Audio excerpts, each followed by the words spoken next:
Hi everyone. Today I am back with part two of the new series I just recently began about everything wrong with Kim, empty inside by the late fraud Dr. Beatrice Sparks, who should have been in jail for pretending to be a psychologist and a PhD, even on paper. That was kind of a crime in a lot of states. I have not yet finished reading this book yet, in full disclosure, so some of the things I'm just, basing on other people's reviews and skimming through the book myself, and of course what I've read so far. I'll have so many more details to talk about it when I've actually read the book in full, and I also have upcoming videos about how this is like a complete misrepresentation, totally inaccurate representation of eating disorders and just a general book review in general. So let's start on picking up where we left off. This is going to go through 20 more things wrong with the book. The first video and blog post it was based off of did 20, and this is coming from a blog post which I just published today on the 31st of January 2025. So let's just start ripping into it. It seems as though Beatrice Sparks, while never anywhere close to even a good writer, sorry not sorry, majorly devolved during the twilight of her career. And we do know now she was a true author. She was not merely the editor or discoverer. Her books after It Happened to Nancy, which I have multiple videos about, with the slight exception of Finding Katie, which I also have a video about and I gave 3 out of 5 stars to, are even more rank than usual.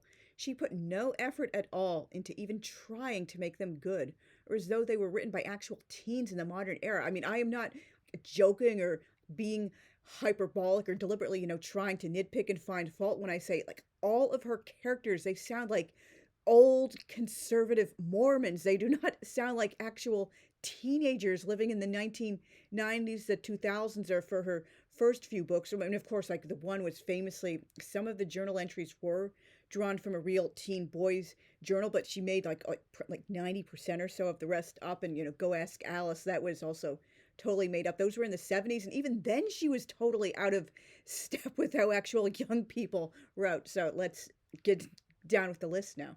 Number 21. If Crybaby Lawrence, I ranted about him in the previous video, has known about Kim's eating disorder for a long, long time, in his own words, why in blazes did he never tell anyone so she could get help? That's really effed up.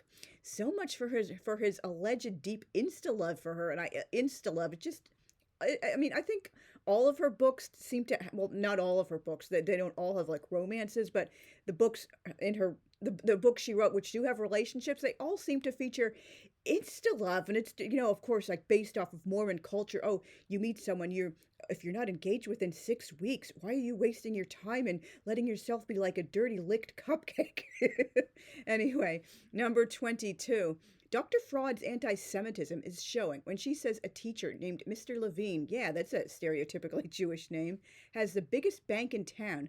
Way to negatively stereotype and keep alive the old associations. Oh, all Jews have money and they're involved in usury and banking and money lending and stuff like that. And also even more stupidly and unbelievable. I mean, I know this might sound hypocritical because for many years I wanted 8 children myself. That's a long story. I wanted 4 boys and 4 girls. I had all the names picked out. But anyway, she says Mr. Levine has 8 children. They all graduated from his high school. He sponsored their, it's right here on the page. It was really nice of Mr. Levine, in parentheses, who has the biggest bank in town, end parentheses, to pay for the whole party. Yeah, more negative stereotyping about money associations.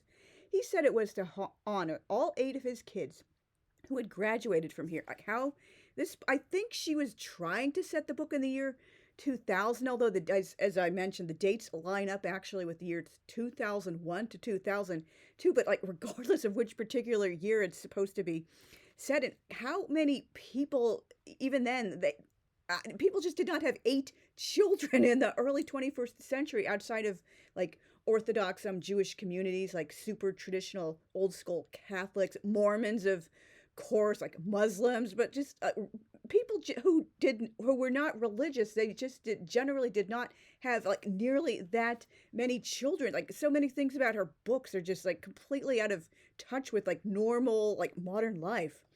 Number 23, another thing drawn from her Mormon culture. Her classic Mormon racism is also showing when she describes Kim's friend Becca as, and this is an exact quote, the blackest girl I've ever met. Ugh.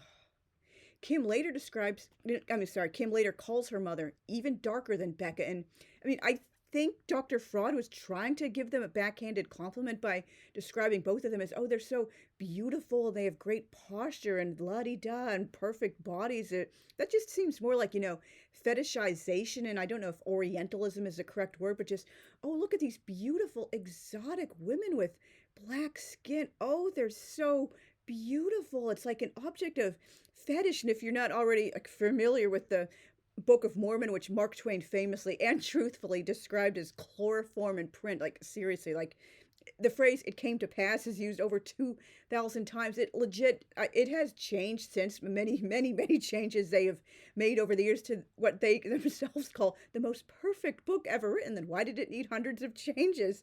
But anyway, it describes like black people or people with dark skin as like loathsome. Their skin turned black because they sinned. While meanwhile the white people are called white and delightsome. It's pure and delightsome, I believe, like in the last few decades. But it's definitely, racism is strong in the Mormon cult. Yes, I do believe it is a cult. That's a whole thing for another story. They famously denied their so-called priesthood to black men until 1978, when their self-appointed, self-proclaimed prophet, he had a convenient revelation. Oh, right when the federal government was, threatening their status and just threatening to bring consequences on them. Oh, it's not cool to be racist anymore. We should let black men have our little priesthood. Oh, and yay, we're left alone by the government. So there's a really long, effed up, disturbing history of like racism and Mormonism. I do not have like negative, I do not have positive like thoughts about pretty much anything about Mormonism, but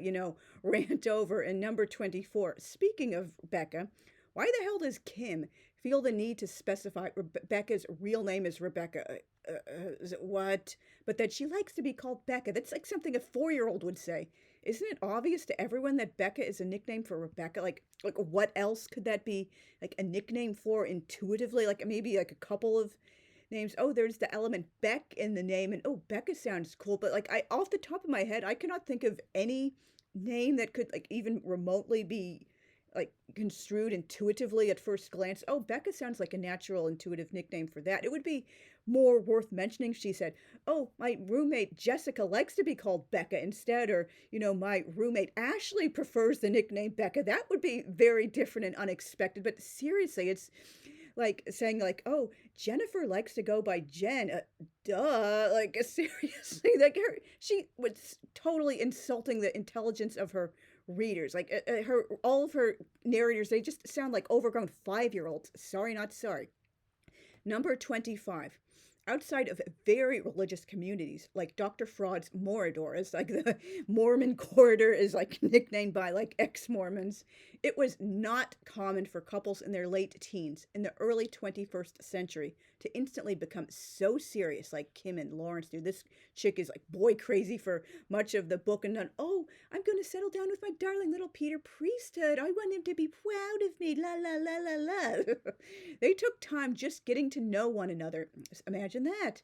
Before exchanging very personal gifts, visiting the other's family for holidays, like Kim's dad gives Lawrence tickets so he can like go on the airplane and stay by their family, and they're like including him. Like she barely knows him. That's kind of like, creepy. Like what if he was going to like rob them all blind and murder them in their beds when they're sleeping? But oh, she has a serious boyfriend. I guess we better invite him over. And his daddy is an atheist. Oh, that's so sad. And his mommykins died when he was young, and daddy made him be raised by nannies and boarding schools. Oh, so sad. Lawrence deserves a real Christmas. And anyway, so, and they also did not make very serious promises about their future, even like not so indirectly, basically saying, oh, we're going to get married eventually, but just not right away. That's like, what couple was doing that who was not like super religious? Like even I would say not even the early 21st century, only in the late 20th century, that was just no longer like really needed, or people didn't think to do that after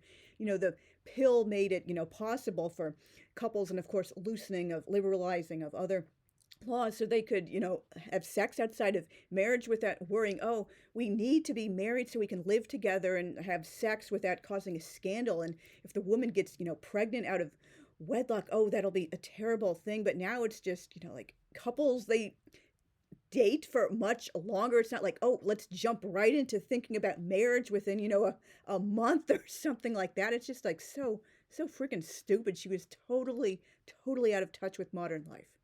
Number 26. Again, with calling one's own teenage peers kids and the kids. That hasn't been a thing for decades. I mean, I have like heard that in movies from like the 30s, 40s, like 50s, and I've even heard it in a couple from the 60s, but I think probably it was dying out by that point, and maybe these writers were just a little bit out of touch, like Dr. Fraud. But I don't think I have heard like any like movie or book or TV show or anything like since the late 60s, which was, like a holdover, like anachronism sort of, even at that, when characters are calling their own peers, I'm so excited. All the kids are coming over to my birthday party, and some of the other kids at school went on a field trip and I was left out, and other kids, the kids went around and introduced themselves by the gymnastics meet. The kids, like, who calls their own freaking peers kids? That's one of the things I makes me rant the most. It's just so freaking stupid. Number 27. Just like Nancy and Alice, Kim too journals on random scraps of paper. Oh boy. No one is that devoted to regularly journaling. She uses paper bags, napkins, and the backs of papers with medical information. And I admit, like in my late teens, sometimes when my family would go on, vacation to Cape Cod and stuff, and I didn't want to, bring my journal, my like 5-subject, 200-page CVS notebook around, not want to risk them like reading it or discovering it, and also just a big thing to lug about it. My mother like frequently, oh no, you're bringing too much stuff. Oh, this is too heavy, even though it's only one notebook. Oh no, you won't have any room in your suitcase. No, only pack minimally, because I'm a minimalist and therefore everyone should be a minimalist. Yeah, I do not have a lovey-dovey close-knit relationship with my mother like the characters in Dr. Fraud's books. That's why it's so personal to me when I rant about the mommykins worship. That's the radical opposite of me. But anyway, I would, frequently write on a much like, smaller notebook. And sometimes I would even write the entries in Spanish so no one could, guess, or in Russian so they wouldn't like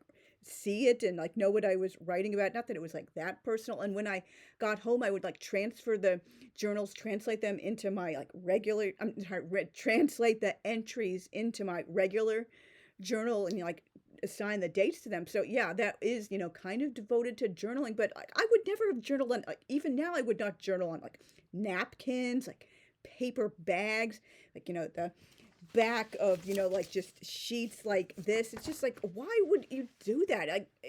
Why? I don't even know what the hell she was like going for with these characters. Oh, I've got a journal no matter what. Oh, it's a napkin. I better journal on my napkin, and I'm going to hold on to that napkin and put it all together in chronological order, which is, I just rant over.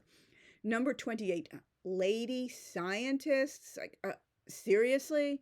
Are we supposed to believe Kim is a time traveler who wandered in from 1900? And she frequently uses the term lady and a lady. And I know, like, I'm not against that word, for example, until like very recently, the women's like figure skating like discipline was known as ladies figure skating, and I still can't really like, make myself call it women's, because it was ladies traditionally. And even I don't know if the rule book has changed, but like for over a century, the rule book would use the word lady in the rules. For example, in pair skating and ice dance, it should be composed of one man and one lady, and like the man lifts the lady over his head, and like, and if you're trying to be polite, of course, a lady or something like that. But in general, like everyday common contemporary speech, like who the hell is using the term lady so constantly instead of woman? That's just, again, like, well, she was born in 1917. You know what people from that era, like totally out of touch mostly with modern life.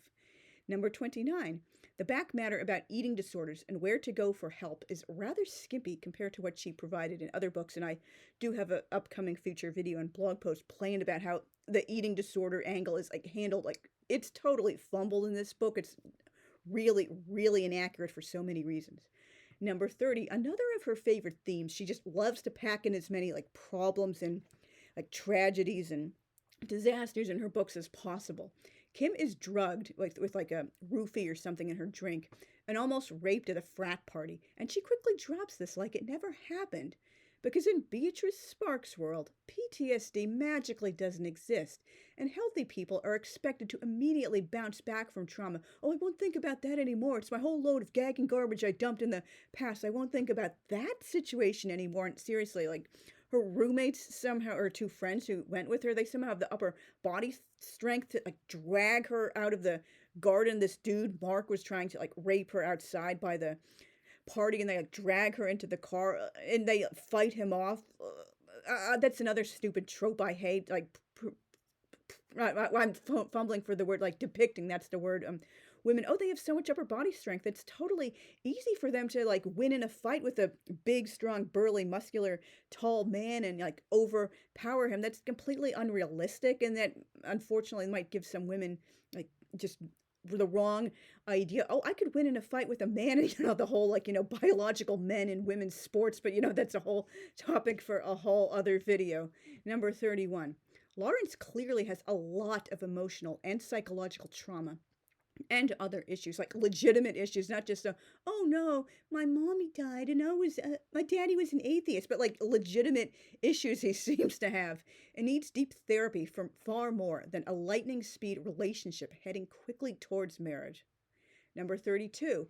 Why is Kim so nonchalant about Lawrence dating her roommate Maria just before he rebounded to her, and actually Maria sexiled her a couple of times, and oh no, a boy is coming into her room. What if they, oh no's, premarital sex. Oh no, my roommate is dating. Oh no, not, you're a bad Molly Mormon.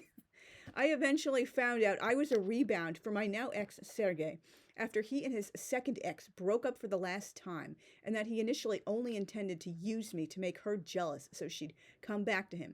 He also was too cowardly to break up with me himself, so he tried to push me into it, and was very surprised when I did no such thing. That's obviously a really, really personal story and totally off topic, but it's related to the point. Rebounds almost never end well, and are we supposed to believe, oh, this rebound is magic and special and different because they're waiting for marriage, and Lawrence is a good Peter Priesthood, and Kim is a good little Molly Mormon. Oh, and they're going to be a wonderful, lovely Mr. and Mrs. Husband's full name couple, and Kim is going to get a job in science, supporting her man and raising the 8, 10, 12 children, and oh, la, la, la, perfect. Oh, rebound is wonderful. Anyway, number 33. Shades of Alice's repeated hallucination about maggots and worms and other related stuff on her body when Kim imagines the fat blubbering out of every pore in my body. And that's also a really gross scene to picture. Number 34. How many xenials like Kim, or anyone under the age of 80 for that matter, ever called community college junior college? Ugh, what?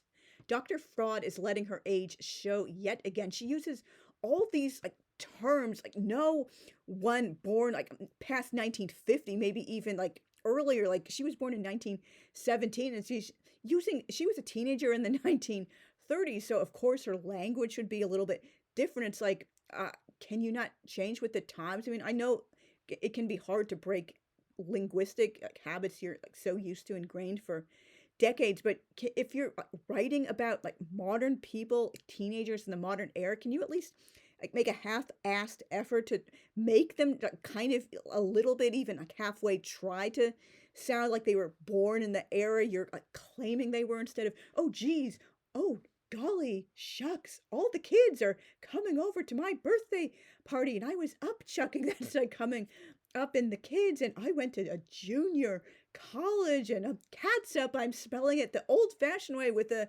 C. Oh, she was totally out of touch.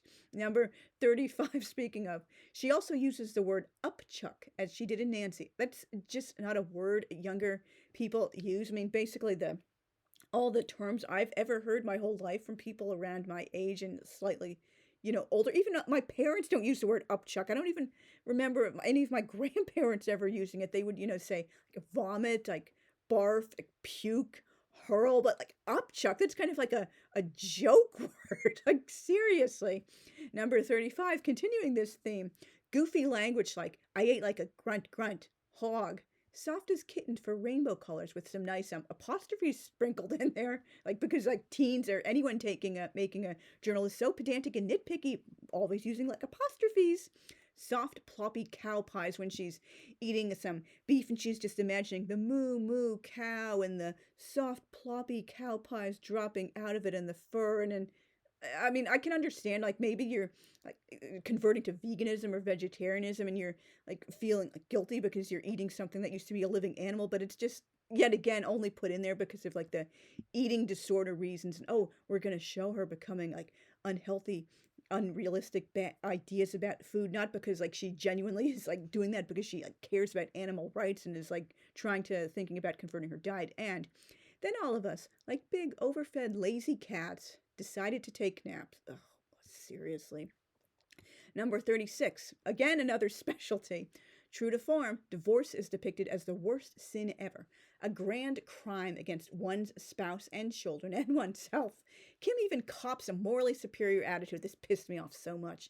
By saying her love interest Tad's father, and Tad turned out later to be gay. So anyway, his dad's second wedding, while big and grandiose, didn't seem sacred at all, like my family weddings. That made me so angry. You toffee-nosed, judgmental, holier-than-thou, like superior rat. Oh, it's not special. It wasn't in a church, and they weren't wearing the precious baker's cap and the fig leaf apron and going, pay, lay, ale, and doing like the sure sign of the nail and the patriarchal grip and the second sign of the Melchizedek priesthood and the fourth sign of the Aaronic priesthood like they do in the Mormon temples. Yes, we have all seen, many of us have seen the hidden cameras of the ceremonies, as well as many testimonies from former Mormons who went through the temple, like, pretending to slit their throats and disembowel themselves and saying, if we ever say what happens in the temple, this is going to happen to us. We're going to, like, cut our own tongues out and slit our throats and, like, disembowel, rip out our intestines and the creepy naked anointings under a sheet with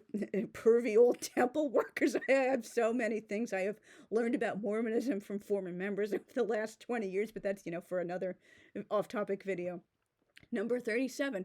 What the hell kind of doctor tells an assault survivor she's one lucky puppy because her friends managed to pull her away from the attempted rapist before he could actually rape her? That's just unprofessional language. Maybe she'd say, oh, you're a lucky girl. Oh, this could have gone so much worse. But that, again, just it kind of seems like, Dr. Fraud's usual, like, casting aspersions. Oh, it would have been bad if Kim had been actually raped. Her precious virtue would have been gone. She'd become a fallen woman and she would have gotten AIDS and gotten knocked up and terrible STDs and bad things would happen to her. But she preserved her sacred, precious virginity, and it all is well now. I hate this woman. Number 38. So ridiculous how the entire school, even the principal, starts bawling at the valedictorian's jingoistic graduation speech. I don't even think that would happen at a school in Dr. Fraud's mortar. It was just, this really annoyed me too. This is like totally unrealistic to the modern era. Oh, and she gives he is like an immigrant right now. Gregory Zetorizon. I'm not sure what ethnicity that's supposed to be. We were all feeling more grateful for America than we ever had before in our lives. In fact, even the guys were trying to hold back tears. Principal Logan was crying openly and unashamedly. He pulled a Kleenex out of his pocket to wipe his eyes. The student body automatically and without any encouragement at all, stood up and solemnly repeated, cue the all caps, her pet fetish, I love America. I feel honored to be here. Stupid flag waving crap. Oh, I hate jingoism. That is so freaking unrealistic. That's a totally Mormon thing yet again. Number 39. Kim is terrified her friend Jade and Jade's parents are talking in Chinese about how she threw their food down the disposal, but is relieved to learn Jade's brother just wrecked his car. What a selfish, uncaring POS. 40. I didn't realize Jade's ethnicity until this point in the story, because I thought, oh, that's just a fairly common name that was becoming a little trendier in around the early 2000s. But nope, it has to be yet more Mormon racism. Seriously, naming a Chinese American character Jade. She didn't even make an attempt to hide her racism. That's one of the most stereotypical names you could give to an Asian character. What? Oh, I hate this woman. That's just total idiot. I cannot wait to keep ripping into this book and read it all the way through and do a bunch more videos on it. So thank you guys very much for watching all the way through to the end. And please feel free to leave me a comment letting me know, have you ever read any of this Fraud's books? What are your opinions on her? Any other literary frauds you have read over the years? I hate Beatrice Sparks so much. And so thanks again for watching, and I'll see you soon. Bye.